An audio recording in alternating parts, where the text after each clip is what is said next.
Lasagna, also known as stacked pizza, also known as flat layered spaghetti and smashed meatballs, also known as pizza casserole, also known as savory Rice Krispie squares, also known as pasta brownies, also known as You suck at cooking, yeah, you totally suck. We're going to start by browning a pound of ground beef on medium-high.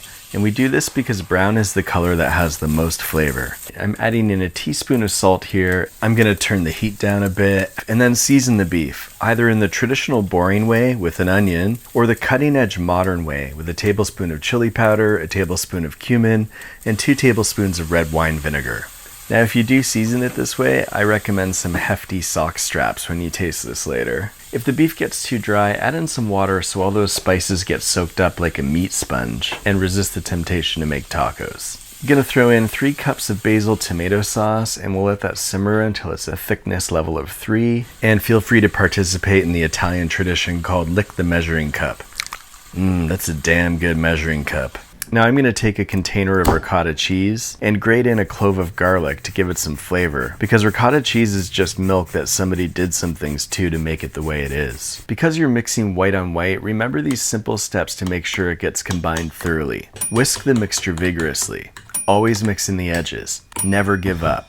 Get serious. Jostle the mixture to and fro. Always mix the middle. Never get lazy. Give it all you got. Leave no molecule uncombined. And enthusiastically end with exuberance.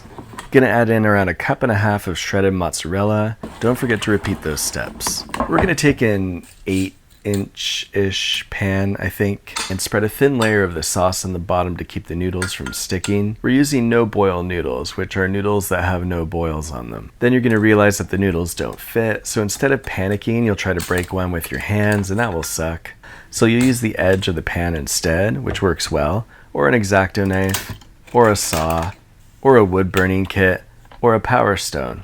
Whatever works, man, just get it done. Then we'll shovel some sauce on there. Then we'll spread on a layer of thick garlic milk. I like to use 2 spoons. Flatten and place. Flatten and place. I don't know if this technique is good or not, but it does make me feel professional-ish and smug, which is what cooking is all about. Make sure you're putting the noodles in flat and not this way, not this way, not this way, not this way, not this way, and definitely not this way. This isn't the time to be a maverick. We've known for several years now that laying the noodles flat just works. More sauce, more ricotta, noodles, sauce, ricotta. I might have used too much ricotta on that first layer, or maybe you don't need ricotta on the top layer since we're finishing it with mozzarella. Just create as many layers as you feel like. Don't listen to someone who says, if it's not at least 3 layers, it's not a real lasagna. Or, if the lasagna isn't a minimum of 3 layers, I will destroy you and everything you love and stand for, so help me God, amen. Then we'll create a sacred geometry toothpick beam support structure to hold up the tin roof, which we put in place to keep the moisture in so the noodles cook properly, and also to protect the lasagna from rain. Undoh's on 3 fundo, and we'll cook that for around 40 minutes or so. Peace be with you. While we're waiting, let's try to build a house of cards out of the noodles, which is tricky because they're pretty slippery, but also they have ridges you can take advantage of. And then we'll try playing the world's shittiest game of Jenga. Oh, so close. Then we'll remove that foil, up the temperature a bit, and throw it in for another 10 minutes. And also with you. Oh man, this lasagna is busting at the seams with lasagna-ish goodness. Then you want to let it rest for 20 minutes before cutting it so it doesn't turn into a bowl of slop, which is a great time to prepare our letters and numbers. Then we'll cut it into a grid and lay out our organizational system so that anyone can easily select the piece they want without confusion, or so you can play a game of lasagna battleship. I'll have B1.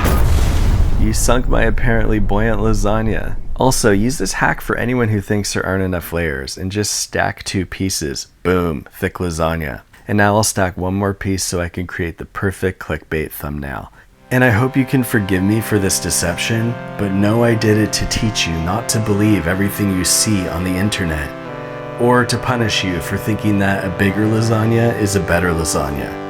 Maybe it's time to give short lasagna a chance. Maybe it's time to realize you shouldn't judge a lasagna by its height, only by its girth. Amen. Hey, speaking of lasagna, why don't we give this a try? Damn, that's a good lasagna. And damn, I've got good taste in socks.